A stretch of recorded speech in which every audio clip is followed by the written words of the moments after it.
Bien, bendiciones a todos. Una vez más, bienvenidos a este canal. Vamos a continuar entonces con esta serie de videos que tratan al respecto de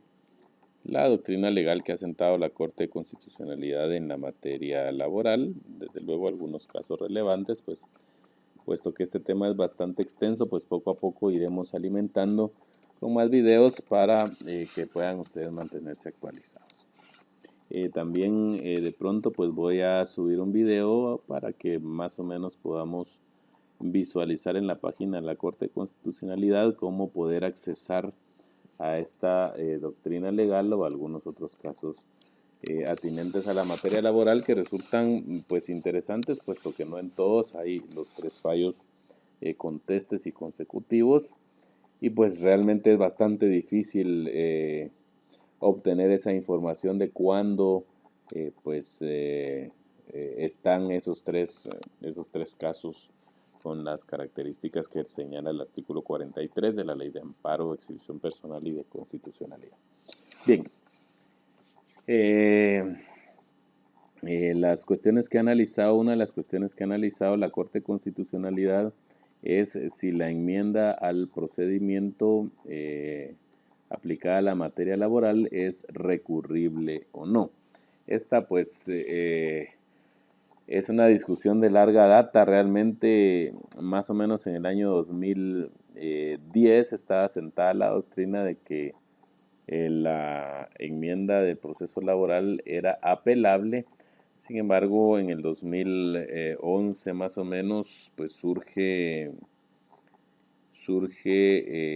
una nueva tesis en el seno de la Corte en la que se establecía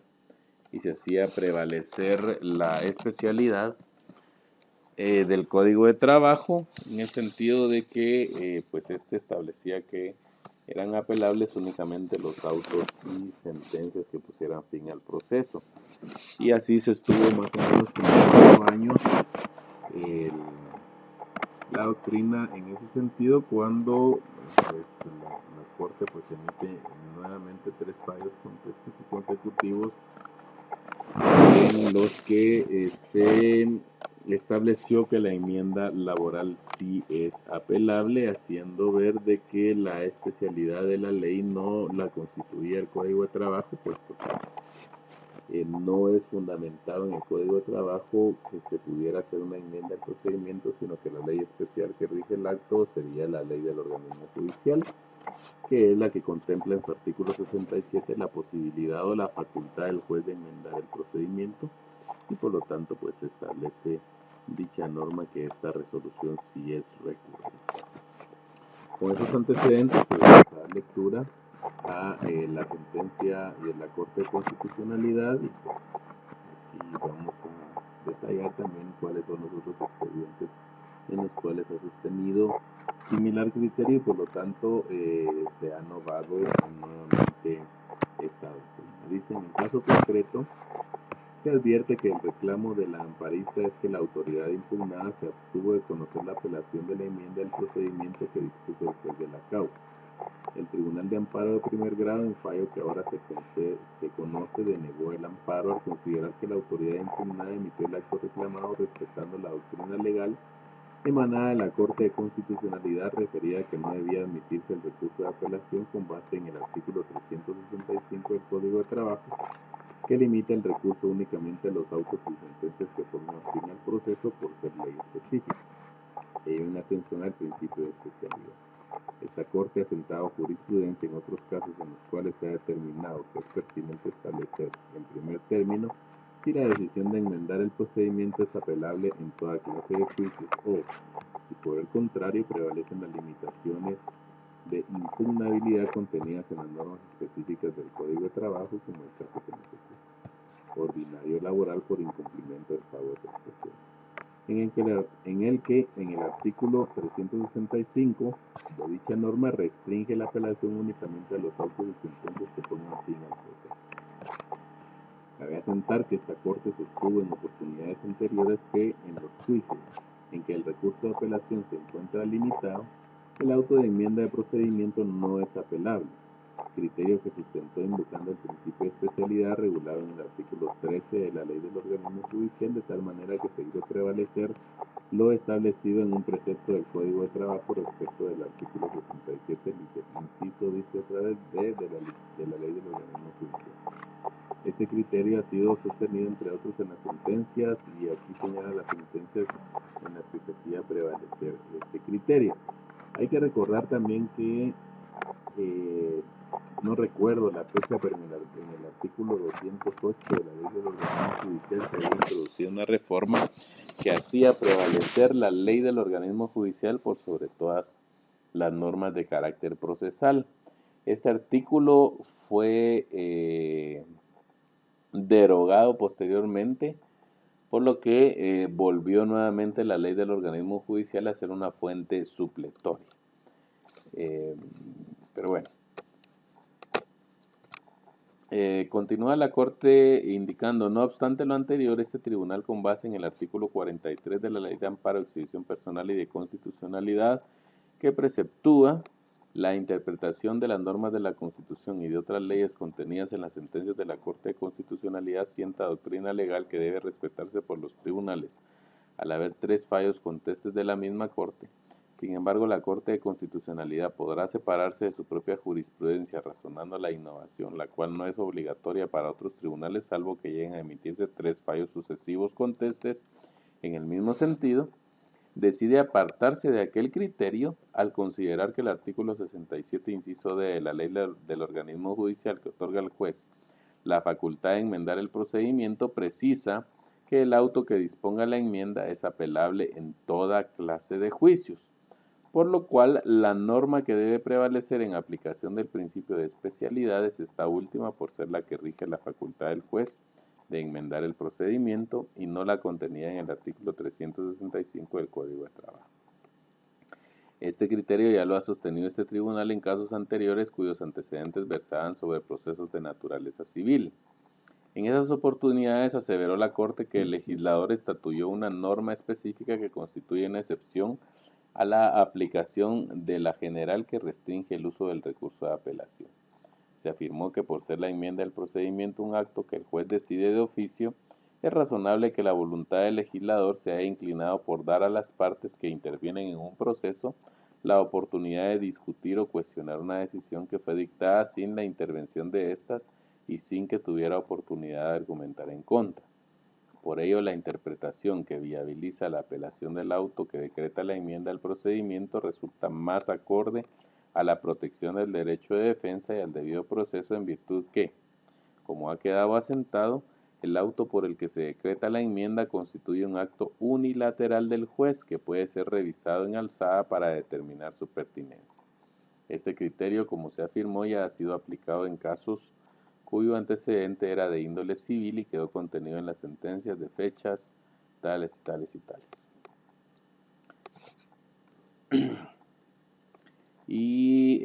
Pero aquí lo relevante es que dice: y en la sentencia dictada en materia laboral, la del 6 de marzo de 2014, en los expedientes acumulados 721 y 723-2013, que es la que asienta la doctrina legal. Entonces, hoy por hoy, la enmienda del procedimiento que decrete el juez de trabajo y previsión social, pues definitivamente sí tiene carácter apelable. Bien, voy a poner la siguiente diapositiva, primero en antecedentes nuevamente al respecto de las reinstalaciones. Las reinstalaciones a las que nos referimos en este caso son las que se solicitan en vía ordinaria. En la práctica, muchas veces se solicitan con base en lo que establece el artículo 61 de la Ley de Servicio Civil, que dice que los servidores públicos tienen derecho a no ser removidos de su cargo sino por causa justificada. Ese artículo ha servido como base en muchos casos para solicitar la reinstalación cuando no se dan las condiciones del procedimiento disciplinario en el que se haya determinado la comisión de una falta cometida por el trabajador, cuya sanción pues sea el despido. En otros casos, lo que se ha reclamado es la nulidad del acto de despido basada en falta de procedimiento adecuado o de violaciones a la garantía de defensa del trabajador, y pues como consecuencia lo que se solicita es la reinstalación del trabajador. Esos son los antecedentes en los que la Corte pues más o menos no más o menos, en los que la Corte pues ha extraído estas conclusiones. Sin embargo, pues también es de hacer notar que hay algunas excepciones que las voy a, no están acá contenidas, pero las voy a detallar así de forma general, en las que hay excepciones a esos casos que la Corte de Constitucionalidad refiere. Bien, dice, como cuestión inicial, esta Corte estima pertinente señalar que la estabilidad en el empleo es el derecho del trabajador a mantener la relación de trabajo por todo el tiempo convenido, sea esta por plazo determinado o indeterminado.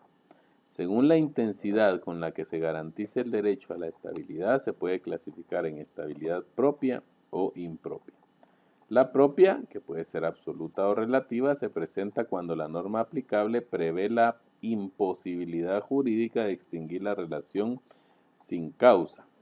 El empleador tiene vedada la posibilidad de despedir sin invocar una causa y en caso de decidirlo se le obliga a reincorporar al trabajador. Esta es entonces una estabilidad absoluta, o en caso de negarse debe pagar una indemnización agravada, que sería la estabilidad relativa, o sea, la propia absoluta y la propia relativa. En el derecho guatemalteco del trabajo se podrían considerar como casos de estabilidad propia absoluta establecidos en la legislación: 1, el de la mujer embarazada; 2, el de los dirigentes sindicales, que cabe aclarar acá que la norma general es para los miembros del comité ejecutivo, no así los del consejo consultivo, salvo que hubiera alguna norma que los abarque también a ellos. El de los trabajadores que participen en la constitución de un sindicato, ellos tienen estabilidad propia absoluta por 60 días. Y el del conjunto de trabajadores cuando el patrono se encuentra emplazado dentro de un conflicto colectivo de carácter económico-social. Es decir, ahí tendrían estabilidad propia absoluta si el patrono no cuenta con la autorización del juez de trabajo para proceder al despido. En otros términos, la estabilidad propia no se encuentra consagrada por nuestra legislación como principio general que rige las relaciones laborales. Es decir, la Corte lo que dice es, aquí la que rige es la estabilidad propia relativa, puesto que en términos generales, si el patrono despide sin una justa causa, pues lo que procede es el pago de la indemnización, daños y costas. ¿Sí? En otras palabras, eso es lo que está diciendo. Dice, la estabilidad impropia, que es la aplicable a la mayoría de casos, en la legislación guatemalteca se produce cuando no se le garantiza al trabajador la perduración del vínculo jurídico, pero sí una indemnización en caso de despido sin causa.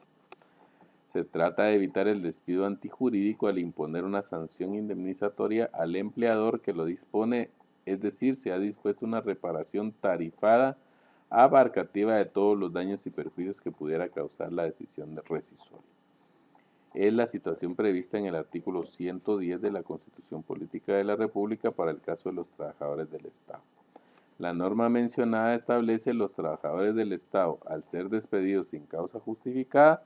recibirán su indemnización equivalente a un mes de salario por cada año de servicios continuos prestados.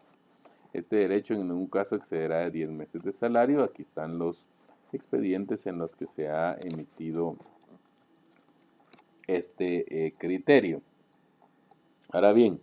La Corte de Constitucionalidad sí ha sentado también la doctrina en el sentido de que puede ser viable en un caso concreto la reinstalación de un trabajador cuando hubiera alguna norma que realmente viabilice ese derecho. Es decir, aunque no esté contemplado en los casos de estabilidad propia absoluta, si hubiese alguna norma que rija el acto, o mejor dicho, que establezca el derecho a la reinstalación en caso no se haya determinado una causa justa para el despido o el despido se considere de manera arbitraria. El ejemplo más claro que puede haber es, por ejemplo, un pacto colectivo que establezca que, y hay muchos aquí en Guatemala, principalmente en las dependencias estatales, que establezca que el patrono solo puede despedir al trabajador después de haber seguido un procedimiento disciplinario en el que se haya determinado que él cometió una falta cuya consecuencia pues sea el despido. De no haberse llevado ese procedimiento, y si el pacto así lo establece, pues que debe reinstalarse al trabajador. Si la norma existe, pues ha dicho la Corte, pues esos son casos excepcionales a estos 5 que se han señalado taxativamente. Otro de los casos podría ser, por ejemplo, cuando despiden a los trabajadores por reorganización en el Estado, pero esta reorganización no cuenta con el aval o el dictamen favorable de la Oficina Nacional de Servicio Civil, que establece la Ley de Servicio Civil, creo yo, por ahí por el artículo 83, si no mal recuerdo. Ha sido otro de los casos también en los que se ha ordenado las reinstalaciones. En algunos casos en la práctica, por ejemplo, también se ha llegado a determinar la nulidad del acto del despido, por ejemplo. Y pues sí ha procedido, aunque esos casos son los más complejos de determinar si procede o no la reinstalación, pero son 3 cuestiones que sí han sido analizadas también en la práctica, pero que lamentablemente, por lo menos yo hasta acá no tengo noticia de 3 fallos contestes que nos den alguna luz al respecto del criterio de la Corte de Constitucionalidad. Al respecto, más de los pactos colectivos, que esos creo que sí hay ya algunas sentencias que han avalado estos criterios. Bien. Tenemos acá entonces otra doctrina legal que ha sentado la Corte de Constitucionalidad al respecto del plazo para plantear la excusa médica. Estamos ubicados nuevamente en el juicio ordinario laboral, en el que de alguna manera alguna de las partes se ha excusado de asistir a la audiencia por la única causa legal que se ha establecido en el Código de Trabajo, que como sabemos pues es la excusa médica. Más que todo acá es una interpretación, creo yo, bastante adecuada que hace la Corte de Constitucionalidad al respecto de cómo el Código de Trabajo establece los plazos para plantear la excusa. La mayoría de veces se presenta la excusa con posterioridad a la audiencia. Sin embargo, lo que debe analizar el juez al momento de tener la excusa es si la enfermedad fue sobrevenida en el lapsus en que se estaba llevando a cabo la audiencia, que sería la causa que permite el Código de Trabajo para plantearla con 24 horas posteriores a la celebración de la audiencia, más si la enfermedad ya estaba sobrevenida antes de la celebración de la audiencia, o por lo menos en un plazo razonable, pues la excusa debió plantearse antes de que se celebrara la audiencia, en otras, así en términos más resumidos y coloquiales. Bueno, dice la Honorable Corte, analizado el criterio de esta Corte al respecto, constata que efectivamente en el fallo que invoca la Corte Suprema de Justicia, expediente 2636-2007, este tribunal ha sostenido respecto del artículo 336 del Código de Trabajo que esta norma establece dos supuestos en los que, ante la imposibilidad de asistir a la audiencia señalada por padecerse quebrantos de salud, debe presentarse excusa debidamente justificada. Dice que por la naturaleza de la causal invocada apareja que sea acompañada de un documento extendido por un profesional de la medicina, distinción que obedece precisamente al momento en que se da tal eventualidad que a su vez determina aquel en que la excusa debe presentarse. El primero, la regla general, cuando se tiene conocimiento de la enfermedad o ésta se ha manifestado con anterioridad a la celebración de la audiencia, en cuyo caso debe presentarse antes de la hora programada para su realización. El segundo, que en tal precepto se prevé como excepcional cuando el conocimiento o la manifestación de la enfermedad es cercano o relativamente contemporáneo con la hora señalada para la celebración de la audiencia, ante lo cual existe la posibilidad de presentar la excusa respectiva dentro de las 24 horas siguientes a la dispuesta para el inicio de aquella. De esa cuenta, por observancia del principio de lealtad procesal, no debe entenderse indiscriminadamente prorrogado el término legalmente establecido para que sea entregada la excusa multicitada, sino que se trata de la previsión de una circunstancia especial que debe verificarse. Como ya indiqué entonces, el juez, si la excusa se presenta con posterioridad a la audiencia, debe verificar que la enfermedad haya sido sobrevenida, ya sea en el lapso de la audiencia o en un plazo que el juez considere razonable para poder plantearla. Caso contrario, puede rechazarla por ser esta extemporánea de conformidad con el artículo 336 del Código de Trabajo. Bien, estos son los tres casos que quería abarcar en este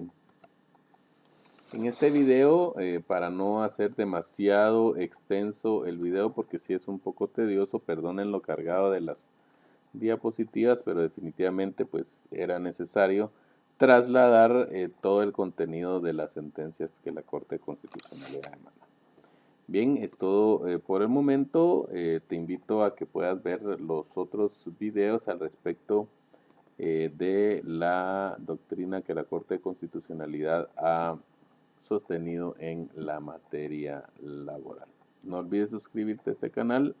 y darle like y pues si tienes algún comentario, alguna duda o algún tema que quieras que abarquemos, pues con mucho gusto estoy a tus órdenes.